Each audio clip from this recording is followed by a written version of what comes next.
La bénédiction, c'est autour de ce thème, ce vaste champ que nous avons voulu vous entretenir depuis la semaine dernière. Nous continuons notre marche. Bienvenue à vous, à votre émission Éclairage. Nous sommes toujours avec notre invité, le bishop Jean Chitea. Je le rappelle qu'il nous vient de Liège, c'est en Belgique.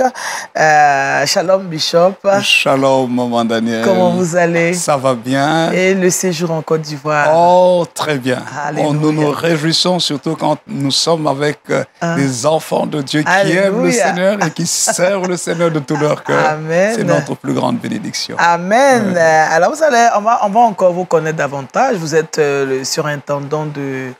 vous pouvez nous dire Oui, donc je suis l'évêque national de l'Église de Dieu, donc surintendant national de l'Église, le surveillant national, comme on dit précisément, de l'Église de Dieu en Belgique, et avec les églises Nouvelle-Jérusalem et autres. Et puis également, je suis marié, bientôt 30 ans l'année prochaine. Oh là là, ça c'est vraiment intéressant, on acclame le Seigneur. Hein? Père de 4 enfants. Oh, et merveilleux. Puis également au niveau... bon, il y a beaucoup de choses que nous faisons, mais sinon je suis aussi le directeur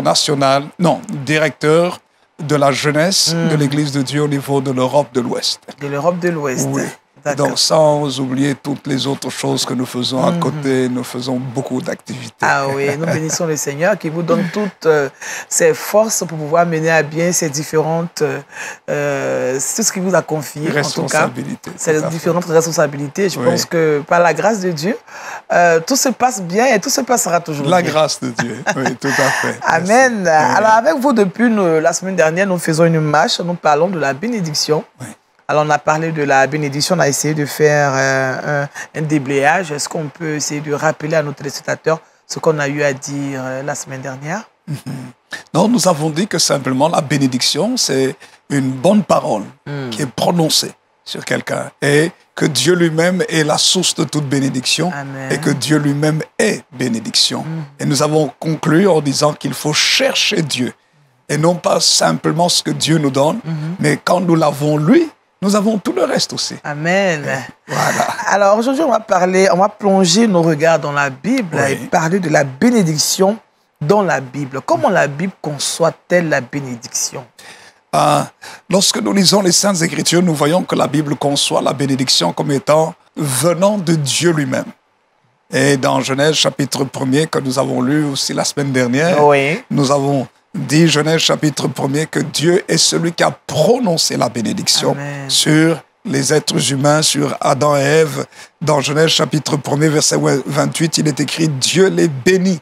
Et Dieu leur dit « Soyez féconds, multipliez, remplissez la terre, assujettissez-la, etc. etc. » Et quand nous lisons maintenant la parole de Dieu, nous nous rendons compte que la malédiction vient lorsque les hommes sont méchants et mauvais et ne respectent pas les principes de Dieu. Dieu a détruit la terre par les eaux du déluge et a sauvé 8 personnes, Noé et sa famille. Et nous connaissons l'histoire de Noé. Et Dieu a voulu ainsi faire une alliance avec les hommes en mettant l'arc dans les cieux. Mais en même temps, Dieu a prononcé des paroles de vie. Quand nous lisons dans Genèse au chapitre 8, Noé bâtit un autel à l'Éternel, verset 20 jusqu'au verset 22, et il y offre des sacrifices, des animaux purs. Et voici ce qui est écrit au verset 21. L'Éternel sentit une odeur agréable, et l'Éternel dit en son cœur, je ne maudirai plus la terre. Amen. À cause de l'homme. Parce que les pensées du cœur de l'homme sont mauvaises dès sa jeunesse, et je ne frapperai plus tout ce qui est vivant comme je l'ai fait. Tant que la terre subsistera, les semailles et la moisson, le froid et la chaleur, l'été et l'hiver, le jour et la nuit ne cesseront point. C'est une parole de grâce et de bénédiction que Dieu donne ici, prononce sur la terre. Et maintenant, quand nous continuons, nous voyons que Dieu vient instituer la bénédiction dans Genèse au chapitre 12. Genèse chapitre 12, nous voyons comment Dieu appelle Abraham et lui dit, les 3 premiers versets, « Quitte ton pays, ta patrie, la maison de ton père, va dans le pays que je te montrerai. » Et puis Dieu lui fait toute une série de promesses. Au verset 2, il est écrit, « Je ferai de toi une grande nation et je te bénirai. Je rendrai ton nom grand et tu seras une source de bénédiction. Oui. Il dit, je bénirai ceux qui te béniront, je maudirai ceux qui te maudiront, Oui. et toutes les familles de la terre seront bénies en toi. Amen. Dieu le fait, Dieu appelle Abraham, et nous voyons que Dieu le bénit. La première bénédiction d'Abraham, c'est quoi? C'est la communion avec Dieu. Et comment est-ce qu'Abraham manifeste cette communion? En bâtissant des autels. Encore, comme Noé d'ailleurs. Oui, comme Noé. Oui. Parce que l'autel, c'est un lieu d'adoration. C'est un lieu où on vient, on adore son Créateur, on lui offrant des sacrifices. Et c'est ce que Abraham a fait. Et Abraham est un homme d'autel. Il a construit beaucoup d'autels. Oui. Ah oui, c'est pour ça que Dieu l'a béni, parce qu'il voulait garder cette communion avec Dieu. Et comme résultat, nous lisons dans Genèse au chapitre 13 comment Dieu l'avait béni. Abraham était très riche. Il est écrit, Genèse chapitre 2, verset 2, Genèse chapitre 13, pardon, verset 2. Abraham était très riche en troupeaux, en or, en argent. Et Dieu l'a béni, matériellement parlant. Et quand nous lisons, nous voyons qu'en fait, Dieu est venu par Melchisedec prononcer une bénédiction spéciale sur la vie d'Abraham en amenant une révélation de Dieu lui-même. Alléluia. Et je vais vous expliquer pourquoi est-ce que cette révélation est très importante. La parole de Dieu nous montre qu'Abraham est parti sauver. Genèse chapitre 14. Il a combattu, il est parti sauver son neveu Lot. Il a récupéré les membres de famille. Qu'est-ce que cela veut dire? Pourquoi est-ce qu'il a récupéré Lot? Le pardon. Vous ne pouvez pas vivre la bénédiction de Dieu sans le pardon. Oui, puisqu'en amont, Lot et Abraham étaient en désaccord. Oui, les bergers de Lot et les bergers d'Abraham se sont querellés jusqu'à ce qu'il y ait séparation entre eux. Genèse chapitre 13, nous disent ces saintes écritures. Et il y a eu un affront vis-à-vis d'Abraham parce que c'était le plus vieux, c'était l'oncle, mais c'est le plus jeune qui a choisi le, entre guillemets, le meilleur territoire. Mais ce n'était pas le territoire béni. Il était apparemment prospère lorsqu'on le regardait physiquement parlant, mais spirituellement parlant, une malédiction reposait sur cet endroit. Mais qu'est-ce qu'Abraham a fait? Il est venu sauver son neveu. Ça veut dire qu'il n'avait pas quelque chose de mauvais dans son cœur. Quand le Seigneur Jésus nous parle, il dit, pardonne-nous nos offenses. Matthieu chapitre 6, verset 9 et les suivants, sur la prière. Il dit, pardonne-nous nos offenses. Pourquoi? Comme nous pardonnons aussi à ceux qui nous ont offensés. Pour quelle raison? Parce que le manque de pardon empêche la bénédiction de Dieu. Il faut apprendre à pardonner, avoir un cœur pur. Matthieu chapitre 5, verset 8 nous dit, heureux ceux qui ont le cœur pur, car ils verront Dieu. Et Abraham était cet homme-là. Comme résultat, Dieu non seulement le bénit, et Dieu lui permet de d'entrer dans une autre révélation, qui est la préfiguration de Jésus-Christ par Melchisedec. Mais ce qui est intéressant, c'est que quand Melchisedec prononce la bénédiction, parce qu'il bénit Abraham, quand Abraham donne la dîme de tout. Et le verset 20, il est écrit, il dit, béni soit Abraham par le Dieu très haut, El Elyon. Et le verset 19, il est écrit, il bénit Abraham et dit, donc Genèse chapitre 14, versets 19 et 20, il bénit Abraham et dit, béni soit Abraham par le Dieu très haut, maître du ciel et de la terre. Béni soit le Dieu très haut qui a livré tes ennemis entre tes mains, et Abraham lui donna la dîme de tout. Le nom de Dieu ici, c'est El Elyon. El Elyon. El Elyon, c'est le propriétaire de tout ce qui existe. C'est le Dieu très haut. Au-dessus de lui, il n'y a personne. Il est le créateur de toutes choses. Et là, nous voyons qu'Abraham peut recevoir les bénédictions du ciel et il peut recevoir les bénédictions de la terre. Par qui? Par El Elyon. Et nous voyons la suite. Comment Dieu l'a béni. Qu'est-ce qui lui manquait? Ce qui lui manquait, c'était un enfant. Il dit, tu m'as béni en toutes choses. Mais qu'est-ce que je m'en vais sans enfant? Et là, nous arrivons dans Genèse chapitre 15. Dieu le bénit par les enfants. Pourquoi est-ce que Dieu lui donne les enfants? Abraham croit en Dieu et plus tard, Dieu lui donne Isaac. Par Isaac, cette bénédiction de Genèse au chapitre 12, les familles de la terre seront bénies en ta postérité. Cette bénédiction peut continuer. Donc c'est un écoulement, la bénédiction peut s'écouler. Exactement. De génération en génération. De génération en génération. Et c'est ce que Dieu veut. Dieu veut que sa grâce et sa bénédiction dans nos vies ne s'arrêtent pas sur nous, mais elle continue dans notre postérité, dans les générations suivantes. Et nous bénissons le Seigneur pour cela. Alléluia. Il y a tellement de choses à dire, sinon je vais vous prendre toute la Bible de la Genèse. Mais si, on va essayer de le faire, puisque aujourd'hui on parle de la bénédiction dans la Bible. Oui. Alors, en vous écoutant, on se rend compte que la bénédiction a un fondement biblique. Absolument. Absolument. Puisque c'est Dieu qui bénit, c'est Dieu qui parle bien aux hommes.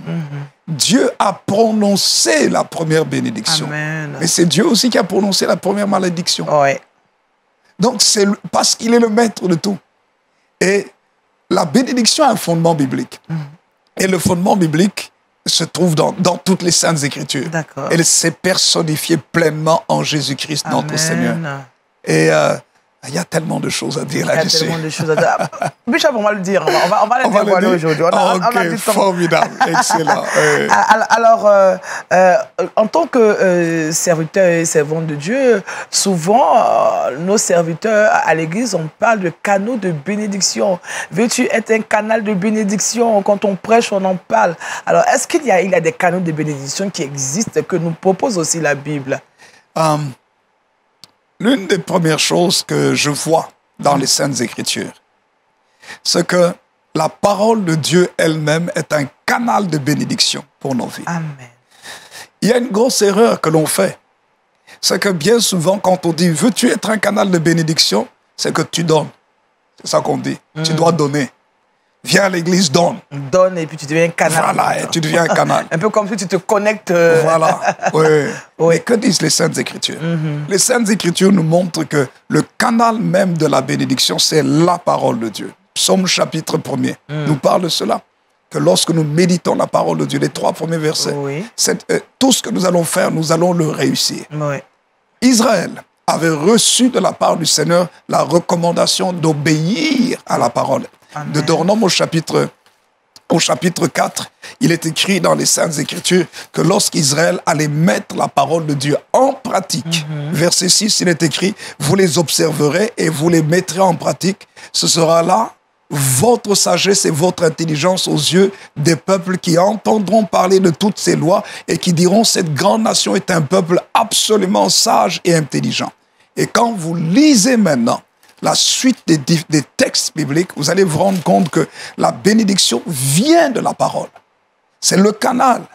Aujourd'hui, on a amené des gens à être des ignorants dans la parole de Dieu. Ils disent non, il faut donner, il faut donner. Ok, on est saisi par les émotions. Et parfois, quelqu'un donne, on dit qu'il a un canal de bénédiction, mais il vit en même temps dans le péché. Non. La parole de Dieu est claire. Nous devons la mettre en pratique, et lorsque nous la mettons en pratique, Deutéronome chapitre 8 nous montre que quand vous observerez les commandements de Dieu, qu'est-ce que Dieu va faire? Il va t'amener dans un bon et vaste pays où coulent les eaux, des sources, de lacs. Deutéronome 8, par exemple, verset 7 jusqu'au verset 9, on nous parle de ça. Verset 9, pays où tu mangeras du pain avec abondance, où tu ne manqueras de rien. Pourquoi est-ce que l'Afrique manque des choses? Il y a un problème. Oui. Est-ce qu'on ne prie pas en Afrique, maman? On prie plus qu'en Europe. Oui. Le grand problème, c'est qu'on ne met pas la parole de Dieu en pratique. Comment est-ce qu'on peut avoir des gens, des chrétiens qui se jalousent, des chrétiens qui se combattent, des chrétiens qui se critiquent? Mais ce n'est pas la parole de Dieu. C'est qu'on a oublié de mettre en pratique la parole. Alors c'est pour ça que quand on ne met pas la parole de Dieu en pratique, on peut être à côté de la plus grande source de bénédiction. On n'en profite pas. Vous savez pourquoi? Non. Parce qu'on est aveugle. Est-ce que justement, quand nous ne mettons pas cette parole en pratique, la bénédiction pour nous devient une malédiction maintenant? Au lieu d'être une bénédiction, elle devient pour nous une malédiction. Est-ce qu'on peut voir les choses ainsi? La bénédiction ne devient pas... Quand Dieu bénit, c'est 2 choses différentes. La bénédiction, c'est ce que Dieu a dit de bon dans notre vie. Oui, oui. Mais ce qui vient de Dieu qui est bon ne peut pas devenir mauvais. D'accord. La bénédiction n'est pas une mauvaise chose. La malédiction, c'est la parole contraire à la bénédiction. La malédiction, c'est Dieu dit tu n'entreras pas dans ton héritage. Tu n'auras pas une bonne santé. Est-ce qu'une bonne santé peut se transformer en malédiction? Non. Une bonne santé, c'est la bonne santé. C'est la bonne santé. Oui. Mais maintenant, la maladie qui provient d'une malédiction, elle va mettre de côté la bonne santé pour installer la mauvaise santé. La mauvaise santé, si on peut le dire ainsi. Et la parole de Dieu nous parle de cela. Mais maintenant, quand nous nous repentons et compris, qu'est-ce que le Seigneur vient faire? Il enlève la malédiction, il enlève la mauvaise santé, oui. il ramène la bénédiction, la bonne santé. Oui. La bénédiction ne se transforme pas en malédiction, ni la malédiction en bénédiction. C'est deux choses différentes. La malédiction, c'est la malédiction, et la bénédiction, c'est la bénédiction. Exactement. Exactement. Ah, alors, est-ce que nous, en tant que... Vous avez souvent pris des exemples sur le peuple africain. Est-ce que c'est par rapport au fait que nous avons rejeté la parole de Dieu, ou bien peut-être qu'il y a des pratiques qui ne sont pas acceptées par Dieu, que souvent, il y a des peuples qui vivent sous la malédiction? Il y a plusieurs choses. La première chose, c'est que il y a une ignorance. Si on tombe dans la malédiction, c'est parce qu'il y a aussi l'ignorance. Mon peuple est détruit parce qu'il lui manque la connaissance. La connaissance, oui. Puisque tu as rejeté la connaissance, dit Osée chapitre 4, verset 6, il dit, l'Éternel va faire quoi? Va te rejeter, tu seras dépouillé de son sacerdoce. Donc, l'ignorance n'est pas une bonne chose. L'ignorance nous rend aveugles. Quand on est ignorant, on est dans les ténèbres. L'ignorance de quoi? Ce n'est pas simplement de la loi de Dieu, des pratiques ou de la prière, de la louange et l'adoration, mais la connaissance empirique, la connaissance scientifique, la connaissance géologique, la connaissance biologique. Mais pourtant, c'est écrit dans la Bible. Dans le livre de Psaumes, Salomon a écrit des psaumes. Dans le livre de Proverbes, Salomon a écrit la plupart des livres, des chapitres de Proverbes. L'Ecclésiaste. Qu'est-ce que nous trouvons dans ces livres? La sagesse et l'intelligence. Salomon était un savant intellectuel. Qui lui a donné cette sagesse? Le Saint-Esprit. Amen. Mais quel a été le résultat de la vie de Salomon? Mais il était riche. Il était très intelligent. Il a pu amener de bonnes choses dans son pays. Il a pu amener aussi une bonne notoriété par rapport à l'étranger. Mais parce qu'il a étudié. Il a reçu l'intelligence du Saint-Esprit pour pouvoir analyser le monde dans lequel il vivait. Pourquoi est-ce que Dieu place Adam dans le jardin d'Éden? Pour le garder et le cultiver. C'est pour que Adam apprenne à connaître, il étudie son environnement, il exploite son environnement, il protège son environnement. Mais moi, j'ai vu trop de gens qui sont des rêveurs. C'est ça le grand problème de l'Afrique. On est un bon chanteur, on est heureux. On est quelque part un peu insouciant. Et puis on est toujours en train de pointer le doigt sur les autres en disant « c'est les sorciers qui m'en veulent. C'est celui-là qui est jaloux contre moi. C'est celui-là qui bloque mes bénédictions. Voilà, celui-là qui bloque mes bénédictions. » Mais non, il n'y a personne qui peut bloquer la bénédiction d'un enfant de Dieu. Ce qui bloque la bénédiction d'un enfant de Dieu, c'est son propre péché. C'est écrit dans le livre de Nombre au chapitre 23 et les suivants. Balaam se lève et essaie de maudire Israël. Mais il n'arrive pas. Pourquoi? Parce qu'Israël marche dans la sainteté. Malgré tous les sacrifices. Malgré tous les sacrifices. De Balak et Balaam. Voilà. Donc ça veut nous montrer qu'aucun sorcier ne peut maudire un enfant de Dieu. Non. Mais quand est-ce que Balaam a réussi? Il a demandé au roi Balak d'envoyer des filles pour que Israël tombe dans le péché. Et quand Israël... Exactement. Et quand Israël est tombé dans le péché, la malédiction l'a frappé. C'est le péché qui ouvre la porte à la malédiction. Le péché est vraiment l'autoroute de la malédiction. C'est l'autoroute de la malédiction. L'âme qui pêche, c'est celle qui mourra, nous disent les Saintes Écritures. Alors, mais lorsque nous marchons dans la sanctification, c'est pour ça que le Seigneur insiste sur la sainteté. Vous serez saints car je suis saint. Saint veut dire être mis à part. Saint veut dire être pur. Pur de pensée, pur de cœur, pur de corps. Pur dans son langage, pur. Et quand nous sommes saints, Dieu marche avec nous. Parce qu'il est le Dieu de la sanctification. Il est le Dieu 3 fois saint. Et puisqu'il est le Dieu 3 fois saint, nous attirons ainsi ses grâces. Nous attirons ses grâces pour réussir dans tout ce que nous faisons. Rien n'est trop difficile. Maman, vous savez, lorsque je suis arrivé dans la ville de Liège en 1991, c'était dur Vous sentez la sorcellerie, l'occultisme. C'est là où j'ai vu que les Blancs, il y avait parmi les Blancs des grands sorciers. Oui. Vous sentez que quand vous priez, l'espace spirituel bloqué, étouffé. Oui. Vous sentez des attaques sérieuses dans votre corps, spirituellement parlant, mais aussi physiquement. Vous voyez les gens qui sont là, qui ne vous aiment pas, le racisme à fond, la xénophobie à fond. Mais Dieu nous envoie dans un endroit difficile. Oui. Et quand vous êtes là, maintenant, vous commencez à prier. Et vous marchez selon les principes du Seigneur. Vous enseignez la parole de Dieu. Vous chassez les démons. Vous brisez la puissance des ténèbres. Et vous dites aussi aux gens, allez acquérir l'intelligence. Allez étudier. Oui. Même quand le travail manque, allez étudier. Pourquoi? Parce que vous allez être compétitif sur le marché de l'emploi. Oui. Les gens obéissent, appliquent les principes. Aujourd'hui où je vous parle, dans tous les niveaux sociaux de la ville, nous avons des membres d'église. Amen. Nous avons des gens qui étaient on peut dire des domestiques, si on peut le dire ainsi, qui sont maintenant dans des hautes positions, même politiques. Des gens qui n'avaient rien, qui aujourd'hui sont des gens qui sont puissants, économiquement parlant. Cette Bible ici marche. Il n'y a pas un endroit qui soit trop dur. Si d'ailleurs Abraham est resté, quand vous voyez la vie d'Israël, Israël n'a pas été placé dans un endroit luxuriant de végétation. Non, c'était dans un désert, c'est un désert. Il pleut 2 mois par an en Israël. Et cependant, Israël est un grand producteur agricole. L'intelligence. Dieu développe l'intelligence pour que maintenant on trouve les solutions.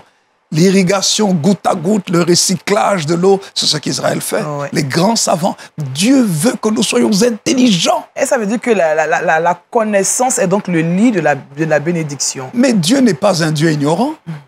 Maman, Dieu n'est pas un Dieu ignorant. Quand nous lisons le livre de Proverbes, ce sont des livres de sagesse. Pour que nous soyons absolument sages et intelligents. Amen. Dieu veut que notre cerveau réfléchisse. Vous savez, quand j'ai terminé, je faisais des études de médecine. C'est là que Dieu m'a appelé dans mes études de médecine. J'étais déchiré parce que Dieu a détruit l'idole. Parce que pour moi, c'était une idole. Vraiment, pour moi, la médecine, il n'y avait rien d'autre. Mais Dieu a cassé cette idole. C'était la période la plus difficile de ma vie. Mais c'était cette période-là que Dieu m'a appelé maintenant à le servir. Mais ce n'est pas parce que Dieu m'a appelé à le servir que je n'ai pas eu d'autres diplômes. J'ai un bachelier en relations publiques. J'ai un master en relations publiques internationales où j'ai terminé mes 2 diplômes avec 80%, avec mention. J'ai aussi un diplôme théologique, un master en théologie, où les points aussi, c'était plus de 90%. C'est ça. Vous voyez? Et je peux continuer à vous parler d'autres formations que j'ai faites. Dieu veut que nous soyons intelligents. L'intelligence nous permet de pouvoir appliquer ou connaître plus la sagesse, appliquer les principes que Dieu nous donne pour pouvoir utiliser les ressources qu'il a placées dans nos mains. Nous sommes arrivés dans la ville de Liège. On a été combattus. Mais les combats n'empêchent pas la bénédiction de Dieu. Ah oui. Non, il faut persévérer. Il faut être intelligent. Il faut être... C'est pourquoi il nous dit de prier sans cesse, de ne pas nous arrêter de prier. Il faut prier, mais il faut aussi réfléchir. Au jour du bonheur, réjouis-toi. Au jour du malheur, fais quoi? Réfléchis. Utilise ton cerveau. J'aime particulièrement Romains chapitre 12, versets 1 et 2. Il est écrit, je vous exhorte donc, frères, par les compassions de Dieu, à offrir vos corps à Dieu comme un sacrifice vivant. C'est-à-dire, je dois me consacrer. Mon être, pensée, corps, âme, esprit, sentiment doivent appartenir à Dieu. C'est le meilleur culte que nous pouvons offrir à notre Dieu. Exactement. Mais ça ne s'arrête pas là. Mais il dit ensuite, ne vous conformez pas au siècle présent. Qu'est-ce que cela veut dire? Ne faites pas comme tout le monde. Ne réfléchissez pas, voilà, Covid, maintenant, tout le monde doit faire ceci. Ok, mais qu'est-ce que Dieu dit? C'est ça la différence. Ne vous conformez pas au siècle présent. Ne soyez pas enfermés dans le moule de la pensée de ce siècle. Parce que la pensée de ce siècle est contrôlée par Satan, le diable, qui a aveuglé l'intelligence des hommes. Éphésiens chapitre 2 nous le dit clairement.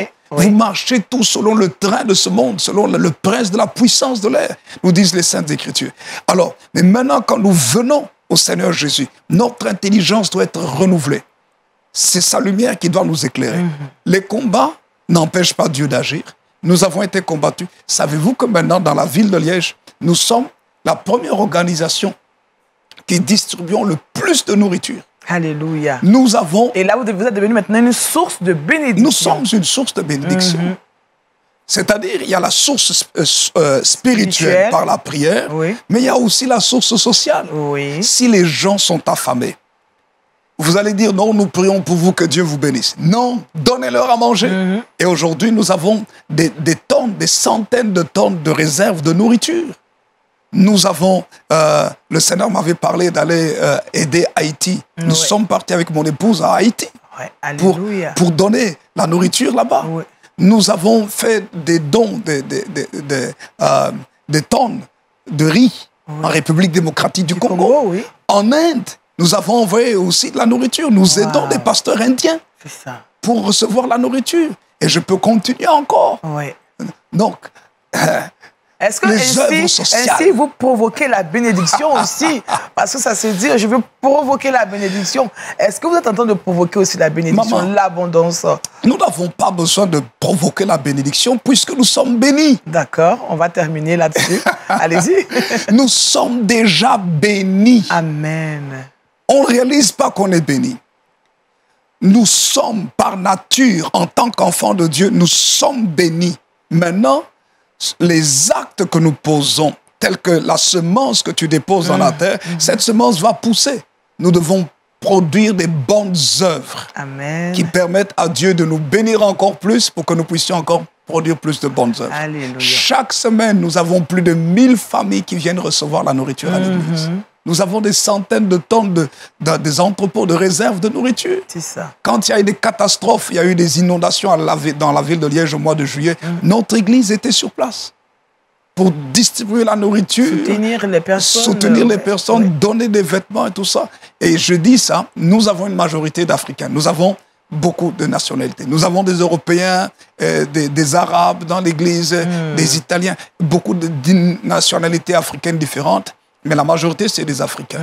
Mais nous avons un impact dans la ville. Les autorités viennent nous voir. Nous sommes reconnus pour ça. Oui, c'est que Dieu veut que nous soyons une source de bénédiction. L'Église en Afrique doit être puissante. Maman, l'Église en Afrique, je suis désolé, elle dort. Vous savez pourquoi? Je suis parti à Moussoukro. J'ai vu toutes les plantations. J'ai vu tout. On m'a montré une bananeraie. C'était grand. Et je pose la question, c'est à qui? On dit non, c'est pas... Je pose la question. C'est pas une église, c'est pas un chrétien. Oui, je pose la question si c'est un Ivoirien. On me dit non. Je dis non, c'est pas normal.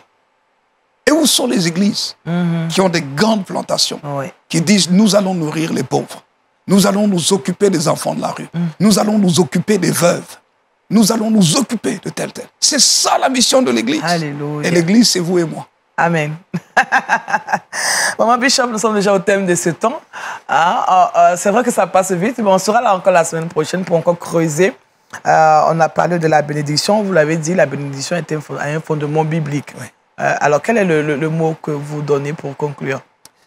Pour conclure, nous ne devons pas penser à la bénédiction comme le monde pense. Amen. Premièrement, la bénédiction, c'est notre relation avec Dieu. Deuxièmement, la bénédiction, c'est la présence du Saint-Esprit dans notre vie. Amen. Quand le Saint-Esprit est dans notre vie, nous avons toutes les grâces parce que l'éternité est la plus grande des grâces, la plus grande des bénédictions.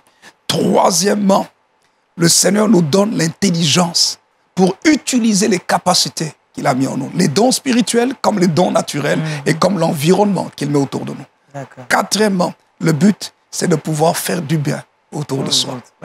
Tu aimeras l'Éternel, ton Dieu, de tout ton cœur, et tu aimeras ton prochain comme toi-même. Faire du bien, manifester des œuvres d'amour. Et tout cela, c'est écrit dans la Bible. Et Dieu est là pour bénir ses enfants, pour accompagner ses enfants. Que Dieu vous bénisse. Amen. Merci Bishop Jean Chitea. Ainsi, nous allons achever donc cette émission, ce numéro de éclairage aujourd'hui. Merci à vous de nous avoir suivis. On se donne rendez-vous la semaine prochaine. On va continuer de parler de bénédiction. Shalom.